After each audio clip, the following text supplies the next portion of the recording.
So I'm Adam Coven Lifestyle Real Estate, Royal LePage Pro Alliance. I feel like I'm doing a BBC. This is the BBC. I'm here with a very good friend who started off as a extension of our team, Patricia English, and she is the owner, proprietor, the leader of the band for Style Cells, staging and design and all of the good stuff that we seem to be fortunately known for with some of these gorgeous properties that I have the privilege. And the reason why they look so great is because of this lady and her company. Oh, geez, oh, shucks. So today what we're doing, it's sort of the secret sauce. Like, well, what is it that makes success in selling a home? So this, whether people are working with us, me, when they're working with me, they're working with you. So what is it that we do? And this is an element that's really important. And you said a funny look, and it was sort of why can't the real estate agent do the staging for the house? And I think I joked back that your expectation of me changing the lights in your house and one of us not dying. So I keep myself out of a death rattle. I bring in somebody that knows better to surround myself with smarter and more attractive people. Oh my goodness. So tell us about your business and tell us about, how, I'm not here, how you help our team, how you help our sale process going forward as a client. Perfect. Well, one of the things I love most working with you, Adam, is that you just give me an address, point me, and away I go. And going into a person's house who's selling, the way we sell is so very different than the way we live. And to the point that even when I sold my house, I did the best that I could, and then I had a stager in, because there's so much that we use every day, see every day. It just seems like it has to be there because it always has been. And having that new set of eyes come in is really important. And I always think that I'm the best test of what your buyer's going to see, because I come in, I've got fresh eyes. It's as if I'm coming to buy the house. The difference is when I see something that doesn't work for me, a room that looks too small because it's too crowded, or looks too big because there's not enough, whatever those things are, and any flaw that catches my eye, not that I'm a nitpicker, because I'm in being as artsy as I am by nature, a very big picture person. So it's just it's a good guide right there. From the second I come in the door, I'm working. And so that allows me to make a pass through the house, see what is too much, what's not enough, what's looking dated, what's looking like it needs to be refreshed. And I then can relate that to the clients. I think this thing that sets me apart from my peers and my other stagers is that I'm very practical, I'm very thrifty, I'm a communicator and a leader. So when I apply all of those things together and give direction to a client, I'm delivering that message in a way that they can get to where I need them to be. I'm not overwhelming them. I'm not leaving too much to their imagination. So that's what I do. I come up with a plan. We work on the plan together and generally come to quick agreement. As you know, if there's larger things to do where that starts to become a cost-benefit decision, then you're back engaged, because then I'm coming into an area where I need the realtor input. So. Yeah, and I admit, that I always sort of prep my clients, because there's this, it's a unique system where I always feel bad. I walk into somebody's house, they want me to look at it for sale, and all of a sudden I'm opening up their closet doors and their drawers, and I stop myself because I shouldn't be. And they always, Adam, it's okay, open wherever you want.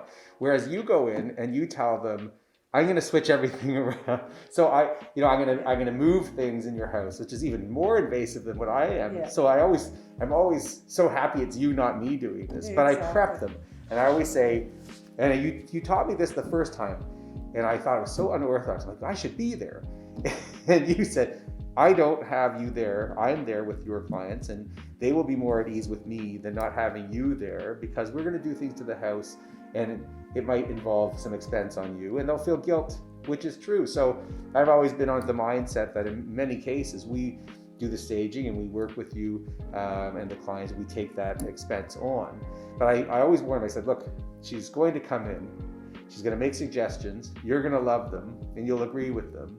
She doesn't want me there because you'll probably say no because you're worried about certain expenses. But ultimately, at the end result, when she's finished and you come back and you take a look at what she did, you're going to say, why are we moving?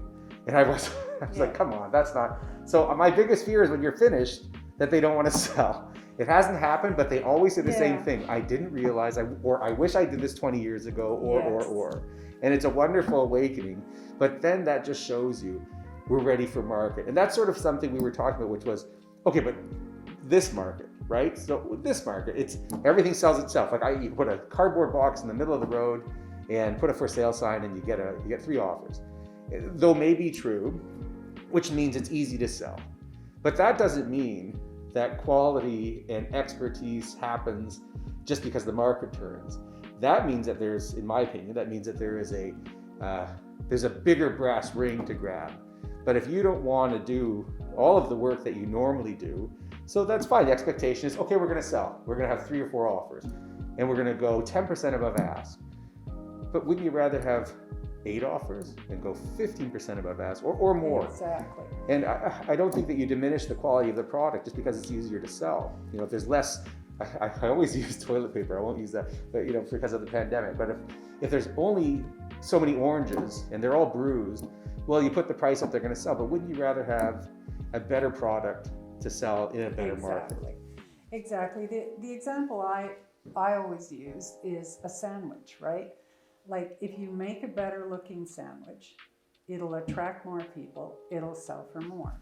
And so whatever your product is, like I'm a real fan of consignment stores and clothing consignment stores because it keeps things out of recycling.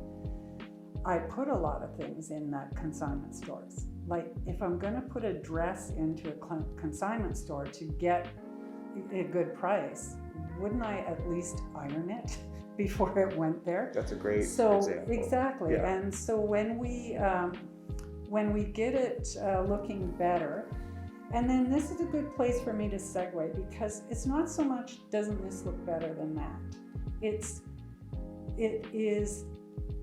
It changes the feel of a house from someone else's house. So the buyers come in and they feel a little bit like they're snooping, particularly bedrooms. If there's a lot of personal things, they'll kind of look in and come back.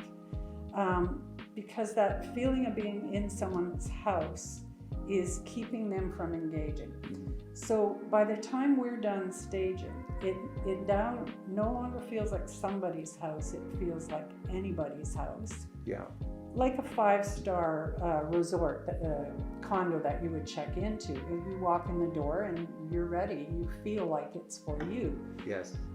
If you went to check into a condo and there was toothbrushes and coat on the back of the chair, something, you'd stop and think, oh wait, someone's already here. You'd go back to the desk and say, I need a different room. Someone's already checked in. So we're changing that level of how personal the house feels. Yeah. The second part to it, and it's absolutely huge, and it's what you pay me for, is the sense of urgency for the buyer to make an offer. Yes. Because when it looks like the homeowners are happily living there today, and you smell the food cooking, and it just, the TV's on the background or whatever. If you're happy living here today, why would you not be happy living here a week from now or a month from now? So the buyer feels like, yes, I like this house. this is nice, not sure I like the yard, whatever. They feel that they have all the time in the world to go look at many other houses, and then when they're ready, this house will still be here. And that's you talk about staging, but you also talk about design. Absolutely. So when I talk about staging, it almost sounds like, okay, that's such a generic, that's something that's like, okay, you do these sort of things and you do it in such a specific way. But with the design, I know how a bedroom should be set up. But when I look at how you design, and maybe you can sort of, I know there's a contrast, and I don't think I can put it into words myself, but your take, your staging versus your design elements of what you do in a house. Exactly. So when we're staging, we're minimizing, we're getting the focus onto the aspects of the house rather than what's in it. And we are making the choices to appeal to the broadest spectrum of the target market. So that means that things can't be too plain or too colorful or too really TOO anything is where we dial it back and get it again to where now it's ready to sell. It feels like anybody's house. There's a sense of urgency. If I don't get an offer right now, forget going to look at the other 2 houses on our list. Let's offer right now, or the next person that comes in the house will be gone. Yes. That's what we're aiming for. In design, what we're doing there is we're looking at what exists in a space. Does it function? Is it the right color, shape, and size? And if it isn't, what are we going to do about that? And then keeping into mind so many variables of function and budget and timeline and all those sorts of things. So we do that, and then completely apart from staging and selling, we do all levels of design, right from looking at floor plans of new builds. Does this make sense? Right down to small things. Is the door swinging the right way? Would a pocket door be better here? Yeah. Right down to make sure that what's being built is the best we can do on that particular house with that budget. And then we're able to take it right through to the end where, many houses that we've done in the recent past, if it's in it, on it, or near it, it's there because we picked it. Okay, so with home staging, I think one of the big questions, because some people look at this, it is, of course, as we said, it's a bit invasive. Somebody's coming in to change the home around. So for everything, everyone looks at a cost-benefit analysis, and that would be, why are we staging? What do we hope? Obviously, what we hope for is better results. So you've been doing this for how many years now? Since 2006. Since 2006. So we've got 16 years experience. In those 16 years, what do you think? We like numbers. I like numbers. What do you think that the staging has resulted for the client? What's the end result in price point, in offers, in that sort of thing? You may not be a realtor, but you're the one that's looking at the results of your work, and we're the ones benefiting with our clients. How is your staging affecting the seller? Well, undoubtedly, we are getting houses sold faster in a shorter period of time and for more money. And what's happening there is that, again, the sense of urgency gets your offer faster. So the sooner your offer comes in, the closer accepted offer, obviously, is the closer you're going to get to your asking price. Now, in a slow market, that's huge, because if it lingers and you start cutting your prices to get somebody to come and purchase a house, as you know, depending certainly on the size of the house, but you're going to have to drop $20,000 to get anyone's attention to get them back again. So that $20,000 is a fraction of the staging cost. So just the first reduction is going to wipe out any cost that you have. In a market like what we've seen now, we're seeing the difference between a staged house and an unstaged and a staged house is turning at least 50,000 higher. Well, that's a huge number. It's a huge number, absolutely. even back in the day when things were not slow, not fast, just hovering in the middle, the minimum increase that realtors were seeing was 20,000. Yeah. So that is mostly, particularly on vacants. Seconds after a buyer comes into a vacant house, they turn into building inspectors. All of them. They've forgotten they come to buy it, and they just start zooming in on, why did they cut the trim like that? Why is this loose or whatever? They're just focused on that. Yeah. The other thing I find is that when the buyer comes into a house that is not tapping into their emotion, which is what we do with staging, when we're done staging, they're like, ooh, look at this, ooh, look at that. And they start heading in the direction to get more of the feel of that. When they come into a house that isn't staged, they know that what this house is selling for before they go in. They've looked at the paper, the realtors told them. Yeah. As soon as they're not even in the house, they're coming up to the step, they're looking for reasons to pay less for that house. They're almost hoping to find it, Yeah. because they can then have a reason to feel that they can offer less. So as they begin to walk around the house, they'll add those things up and come back to, this house is only worth X, right? Yeah. What happens after they've staged, and you obviously have seen the value of our work, which is why I'm at the table with you and in all your houses. What happens then is they come up hoping to be able to find something to drop the price, but instead they're just like, ooh, look at this, ooh, look at that, again, right? Next thing you know, they're going through the house, and now they start to switch to where we could get this for only that. Yeah.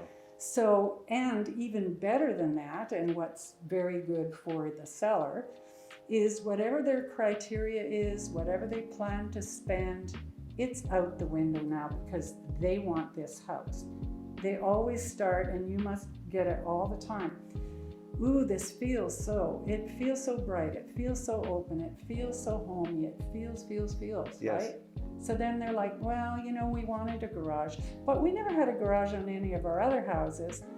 So this is the kind of momentum that staging comes, and it always, when someone really wants something, it always reflects in the price. Yeah, it never ceases to amaze me. You'll generally have a bunch of things that you're doing, but you'll always pinpoint something out. Like we had one on Point Crescent, and you said, the problem there is this kitchen is so dark.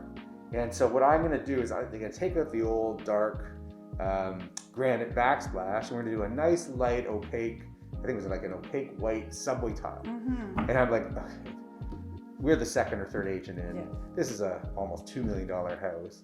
There's so many facets to the house, but go right ahead. This is one of our first, few deals. And I remember you did this, and I walked in, I thought, wow, this looks great.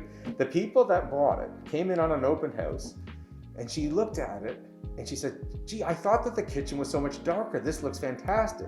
I'm like, oh my God, I can't wait to tell you. But then she proceeds to say, okay, we're going to put an offer in. I think, what do you mean? And then they say, well, you have to sell ours. We live over there. So you had people that walked in, they loved the house, but the only positive comment they made was the thing that you had mentioned was wrong with the house, that we had it on first, and we had, interest, but we weren't getting the offers we wanted. Exactly. So not trying to toot your horn, but these were the things that made me start to go, oh, okay. We always hire people that are experts in their fields that we know we're not. And so when it came to the staging and the design concept, these were real proof in the puddings that I could actually utilize in my little bag of tools to say, I know you're not interested in staging, but let me tell you a few stories. And they were true stories, and they were the things that of real success. So, look, I'm a realtor, so we try to make sure that we're, we are a bit frugal, but nothing sells better than a true story of success, right? Yeah.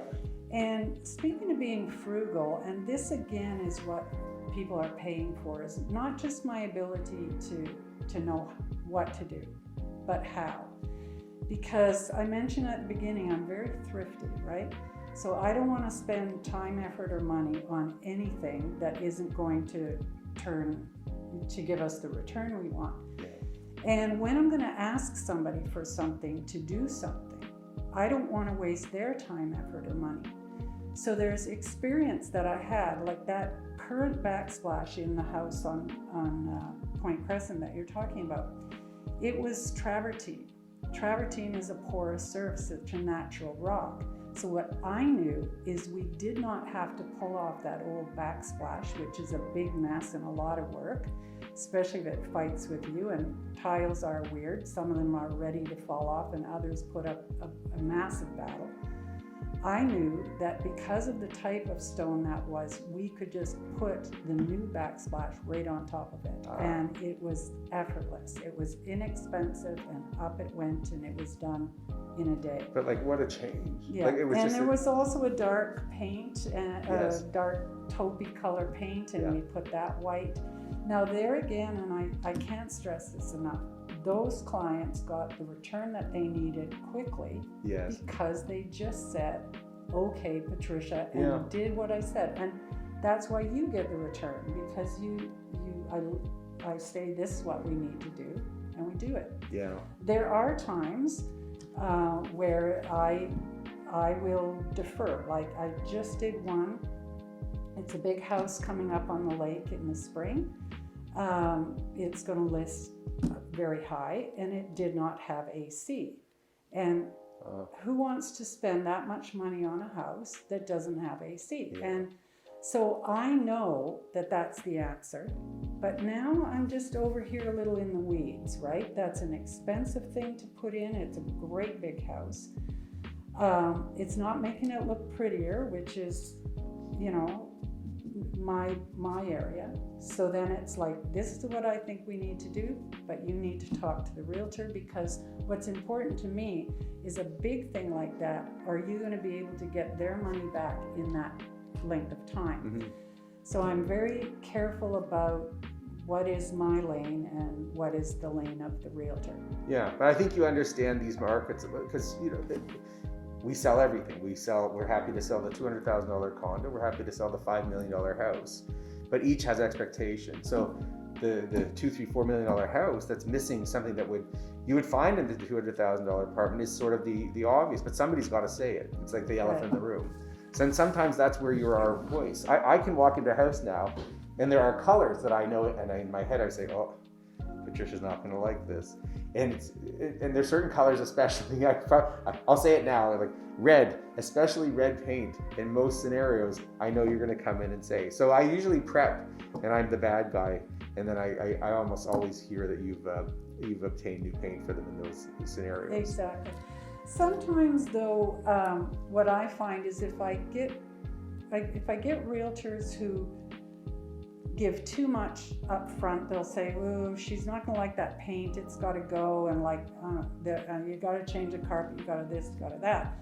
By the time I arrive, now there's resistance, so I have to spend a half an hour breaking the resistance down before I get them to start. So I'm not to tell them about the paint. You're not allowed to do that. I'm surprised you didn't get that lecture. In fact, I had one of my realtors, the home seller told me that they had asked him something very specific. Yeah. And about, do we have to paint this? And he was like, oh, I'm not allowed. She doesn't allow me to say that. But you see the resistance that builds up. It sounds like he's better trained. So wait, there's other realtors that you work? There are other realtors that I work for. Yes, I'm sorry, Adam, I'm not a one woman gal. So how do you choose? So you work with a bunch of men and women. Yeah. You know, we all sort of do the same thing. How do you? It's a busy market out there. There's a lot of us. How do you choose? Is it luck of the draw? I love that word, choose. Yeah. And it's not luck of the draw, because I do choose. I am incredibly careful who I attach my name to. I've put a lot of myself, everything into this business. And I only work for what I consider the best realtors in this city, and there's a lot. I think last I heard 475 or more realtors. Yeah, we have a big group. I only work for the good ones, and to me what makes a good realtor is can they price, can they manage their client, can they sell, and more important, because you can always get somebody who wants to buy the house, at the end of the day, can that realtor get it closed? And that's why I'm working with you, because you fit that criteria. And really the number one thing that makes a good realtor in this town and any is, of those 475 other realtors, how many people want to work with that realtor?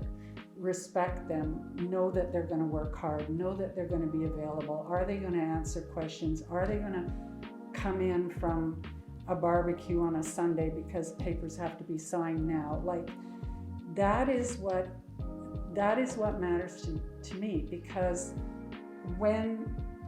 if I'm working for a realtor that doesn't fit that criteria, I have now put my client through time, effort, and money. They've had the joy of me, but also you can see I'm not a shy gal. Like, I'm focused. When I want things done, they're happening.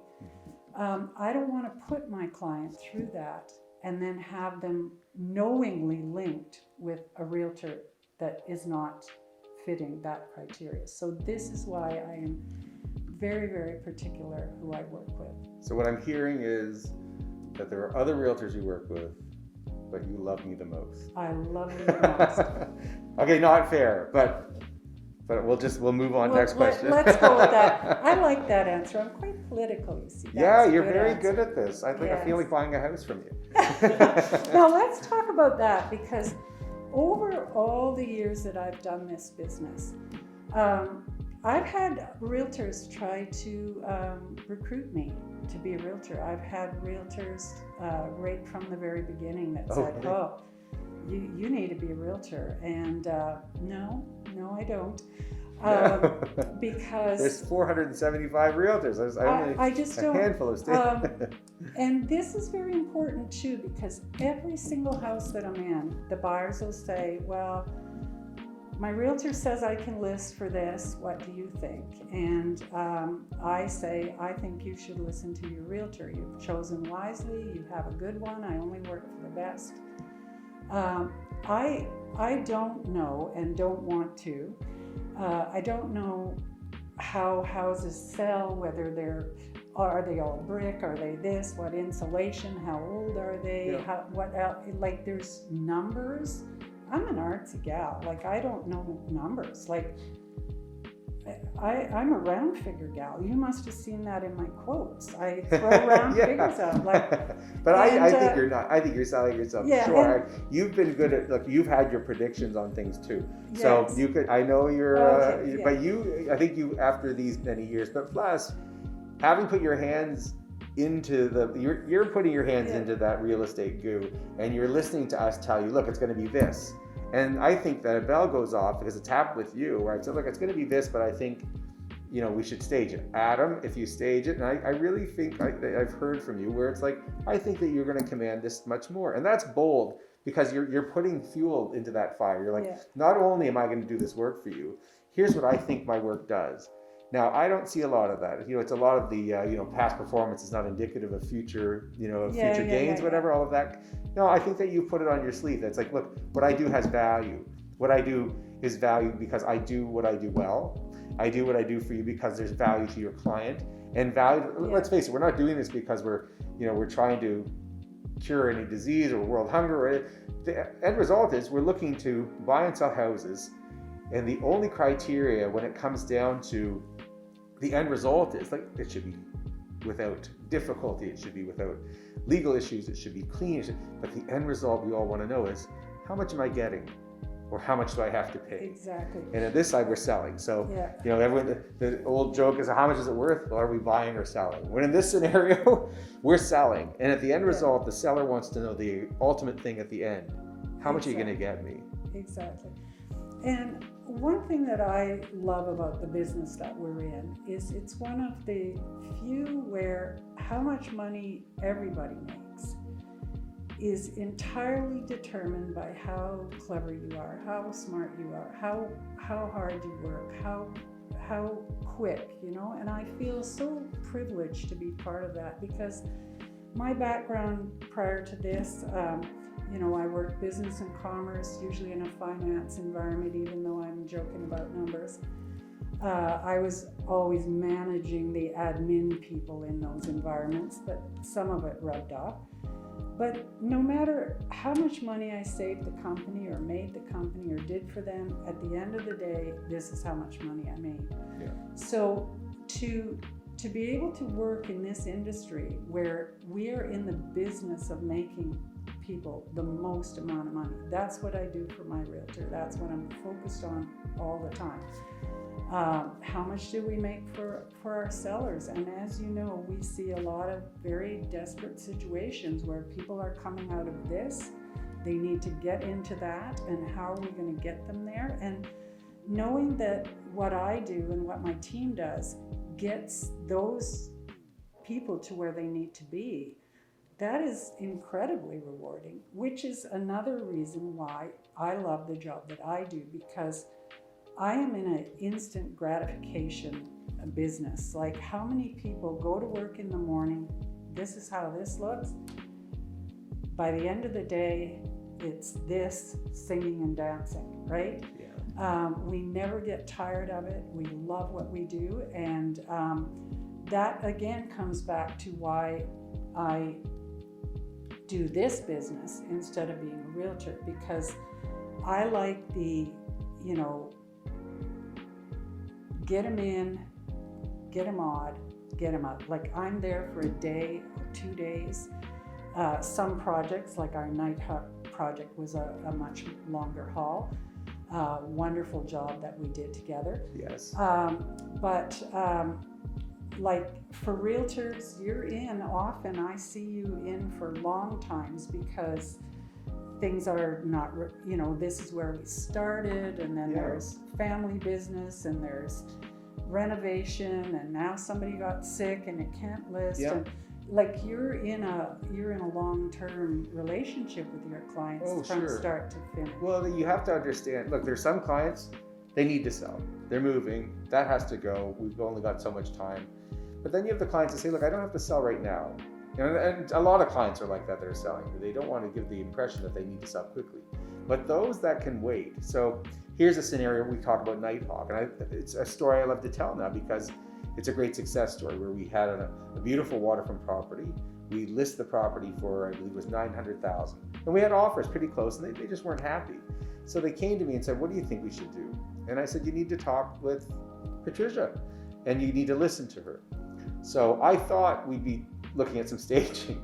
He came back and said, she's suggesting siding, leveling the floors, reflooring the kitchen and all the bath. Like it was a huge undertaking.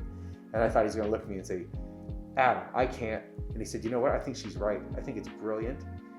He said, what do you think? And I said, I need a day. I want to look at some comparables and take a look at that. So I came back and I said, I think that you're looking at probably about a $200,000 lift in the value to $250,000. So it brings you about $1.1 million. So he worked diligently with you. I didn't hear anything. And here's the long span. So sure enough, 5 months goes by.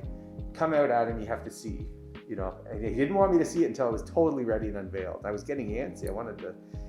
I walked through that door and I walk around and I do the inspection, and it's gorgeous. I have to say, the outside, the inside, it wasn't the same place anywhere near it. Every issue that we'd ever had from feedback was looked after. And he said, so we're going to go on at the $1.1 million? And I said, no, this is unbelievable. We're at $1.25 million. And not only that, we'll hold offers. I think you'll have a fight. And not only that, we had 3. And it sold over asking, and the rest of the story writes itself.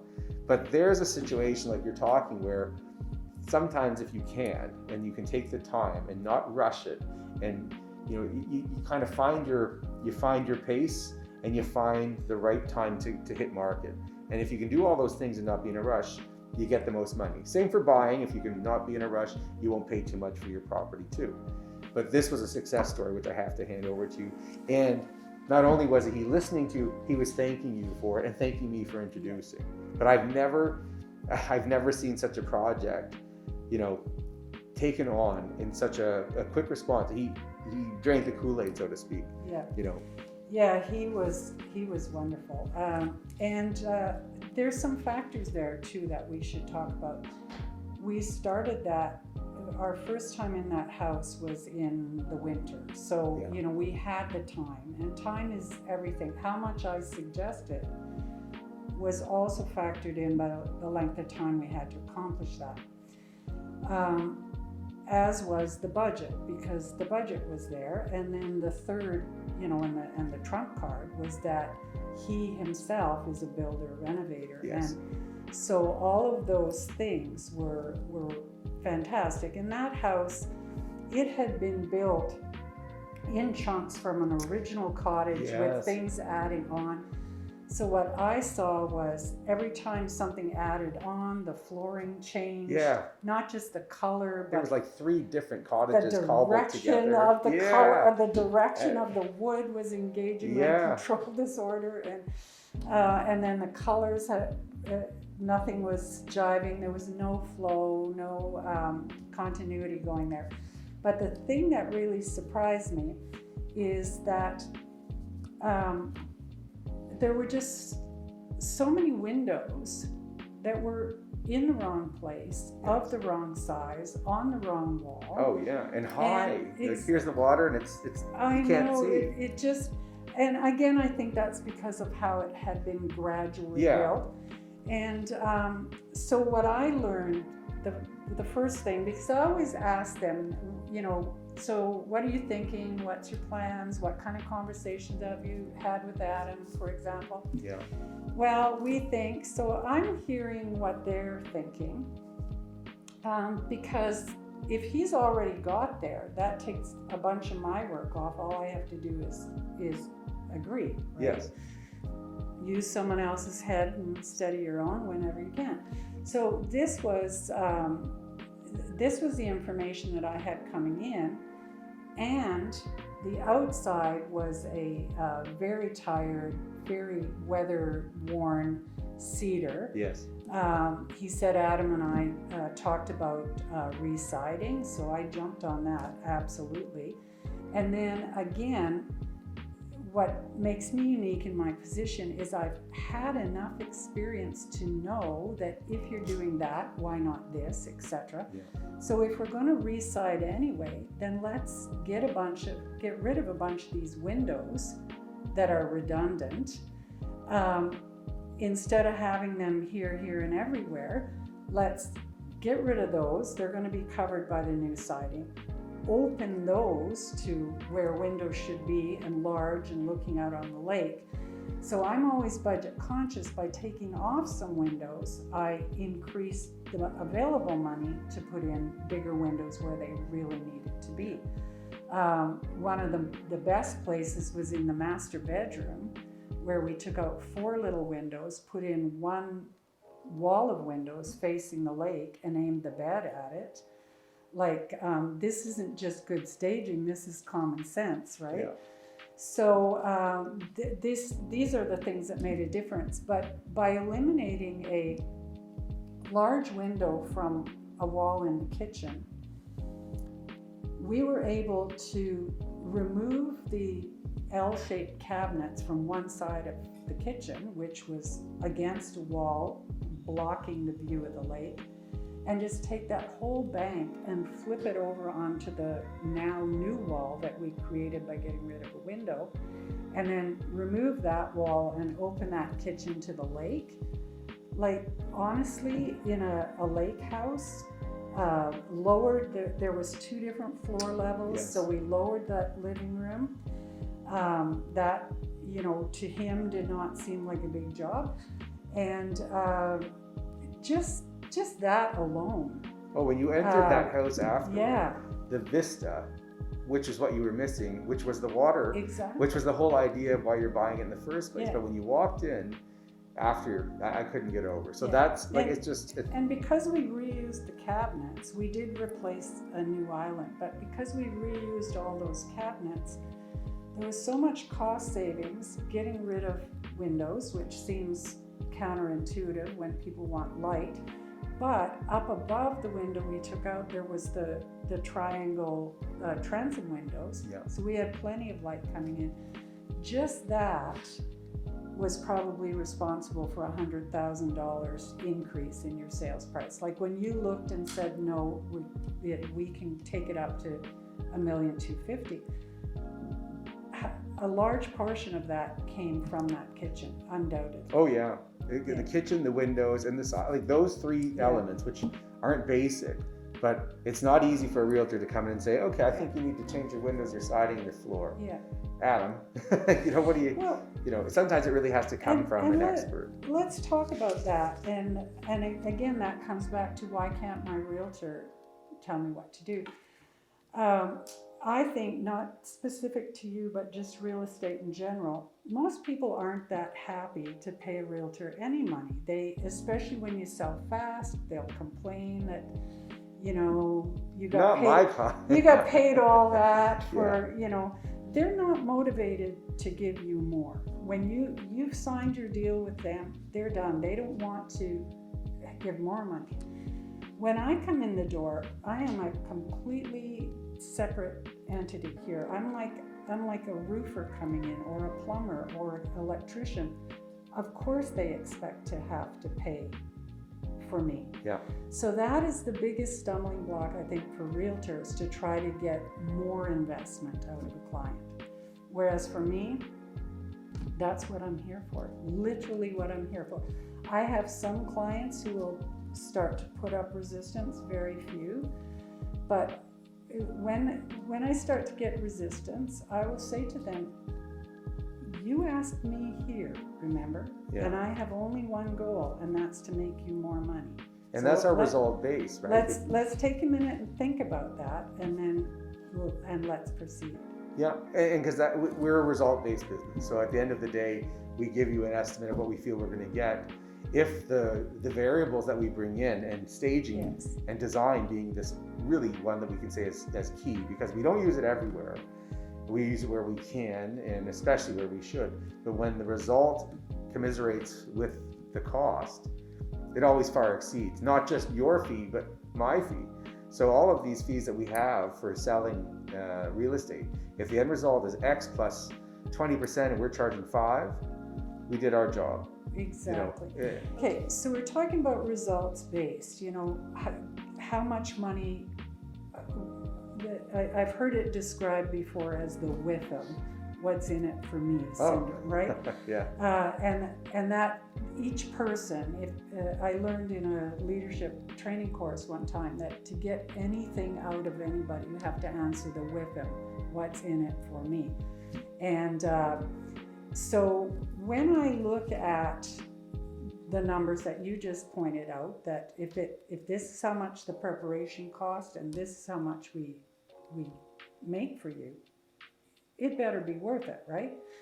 And my commitment to my clients from the very first time I started doing this work is I am always either going to make or save you more money than it cost.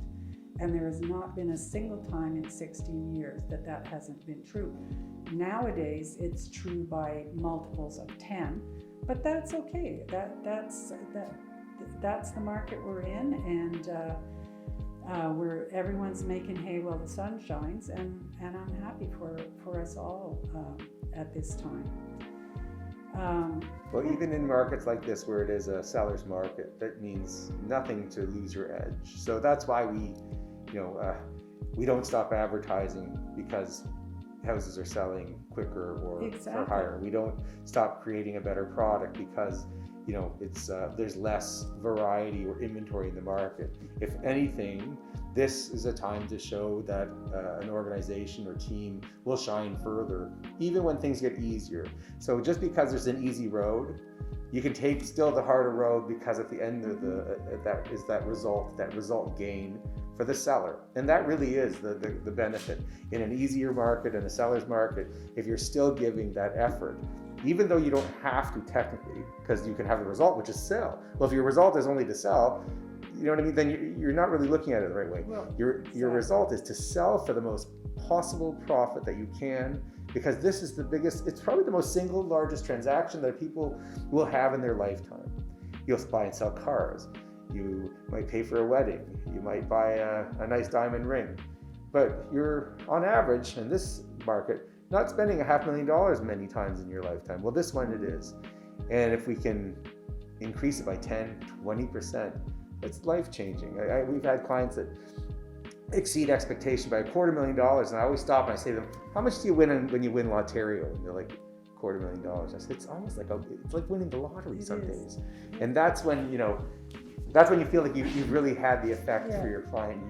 You've earned your pay, and you've created a team that has results that are what people are looking for, and hopefully they seek us collectively out. Exactly. Yeah. And I think too, Nighthawk is the perfect example of everything's selling. I could throw this up, it'll sell tomorrow. Why should I do anything? Sure.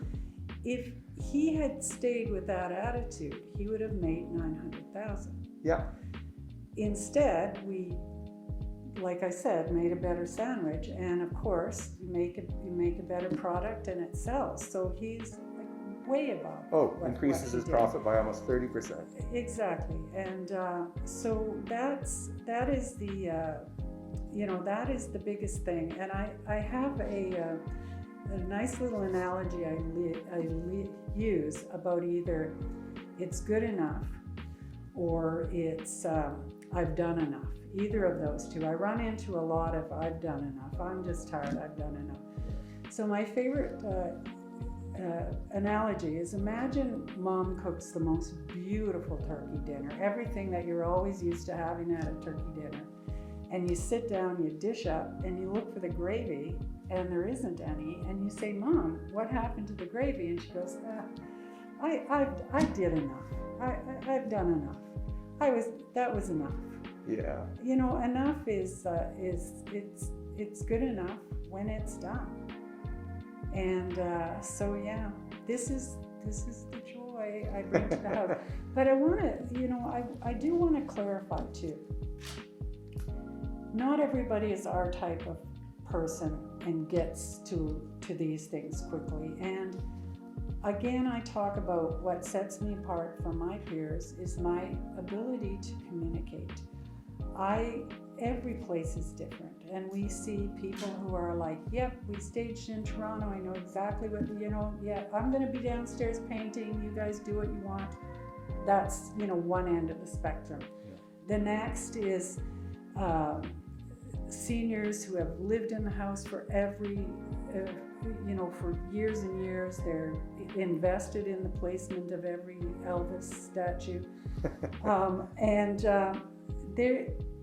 They need to get there, and it needs to not be a horrible experience from them. Yeah. And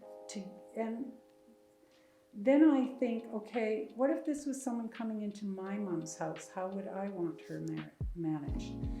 We have dire situations, as you know, where there's been sudden death and we're dealing with grieving. We have other situations where there's a lot of consternation in the house, marriage breakdowns, traumatized children. Every one of these is unique. And again, that balance between the realtor and myself and being able to manage these situations, that's at the end of the day what I'm most proud of. Because in my business, it doesn't matter how good my ideas are. If I can't get the client engaged, then I might as well not be there. Yeah. Well, you've become an integral part of our team. The results are obvious to us and the members of our team. And again, we wanted to take the opportunity to share you with our audience, with our sellers, and with whatever this podcast becomes. But just from myself and the people on our team, on behalf of us, we love working with you, and we were hoping for many more transactions, a long business relationship. And I can't say enough about you. We're happy that you're with us. Well, Well, thank you so much. And thank you for inviting me to do this. It's been a pleasure. It's the only social interaction I have had. Can we have a beer over here? Yeah, a glass of wine would be nice. Beer and a haircut, we know. Yeah, virtual high five. Yeah. And we're excited. My team is raring to go, and we're coming into a very, very busy season. Yes. And, you know, we're ready for it. Thanks, Patricia. And thanks, everybody. Thank you, team. But thank you for joining us. Certainly, if there's questions or anything like that, we're happy to field them. But thank you for being as part of this podcast. Thank you for being a part of this online event. We look forward to seeing you on the next one. Stay tuned for more table talks like this for more experts within our city. Thank you.